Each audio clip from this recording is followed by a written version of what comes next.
Hello and welcome to the Outdoor Appliance Store. I'm Chef Ahmed and I'm here today to show you a really unique and versatile piece of equipment, the Big Green Egg. And today we're going to be doing prime rib on top of it. Now you might be thinking prime rib on a grill, that's not a good choice or a good combination, but it really is when you have such a versatile piece of equipment as the Big Green Egg. Completely made of ceramic. You have a lot of different temperature controls with the venting on the top and the bottom. And a very important piece of having the convection plate. If you do not have the convection plate, it's very difficult to do any type of slow cooking on it. So make sure you invest and get that convection plate addition as well. So I already have the prime rib set up and marinated. You're going to want to prep it the night before and have it seasoned so it can sit overnight, because it's such a big piece of meat that you're going to want to let the seasonings, the garlic, the rosemary, all that infuse in the meat. So to prepare a prime rib, first you're going to cut off about a 1/2 inch to 1/4 inch of the fat cap that's over top of it, which is just the white part. You don't need as much fat cap. You do want to leave some of it on, but only about a 1/4 inch to 1/2 inch that you want to leave on. And then you're going to do scoring, which is basically you're going to take your knife, you're going to cut it about a 1/2 inch to a 1/4 inch one way and do the same thing across the way. You kind of get a diamond or a zigzag cut on top. And what that's going to do is allow the rosemary, the garlic, all the different aromatics and the seasoning that you put on it to help penetrate the meat.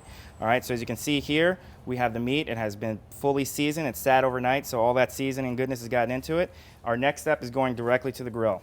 So since we have the convection plate in it, you're not going to need to worry about putting aluminum foil or anything down like that. You don't need to worry about wrapping it, because with the Big Green Egg and the ceramic kind of encasing that it puts it in, it helps keep the moisture inside. And when I close it, it's going to create a convection effect where the air actually circulates and the moisture stays inside, which is different from conventional grills where all the moisture escapes. So that's why you don't need to worry about wrapping it in foil or anything like that. So once you close it down, you're going to want to make sure that you keep an eye on the temperature gauge. You don't want to get it really any more than 250.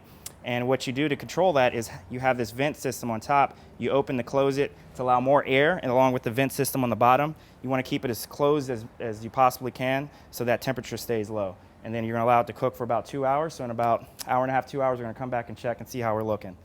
All right, so our prime rib's been roasting for about 2 hours here. About an hour in, I checked it with a thermometer. If you don't have one of these, you definitely need to get a meat thermometer. It is definitely an essential tool for any grilling. So now we should be at about 125, which is what the temp we were looking for. I'm gonna go ahead and open this up. So for the last 10 minutes, I opened up both the bottom vent and top vent so we could get some high heat on it, so we could get a nice crust on the outside. So now we're gonna go ahead and pull this off, and then it's gonna need to rest for about 10 minutes before you start cutting into it. All right, so we have our prime rib. It's done cooking, cooked for about 2 hours, and then we put it on about a 10-minute blast where we crank the heat up just to get some nice caramelization across the skin. So now here's the moment of truth. We're gonna go ahead and start in the center. Just go ahead and cut right through. And as you can see, have nice juicy redness all the way through. And what that is, that's from the low and slow temperature. We cooked it low temp and slowly for about 2 hours. The green egg does such a great job of trapping the moisture in that it doesn't allow meat to dry out. So I'm gonna go ahead and cut ourselves off a piece here, right from the center cut.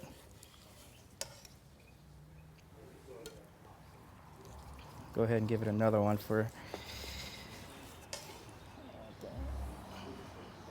All right, and just a little bit of green, because Mom says you have to eat your vegetables right, so we'll do a little bit of green across the top.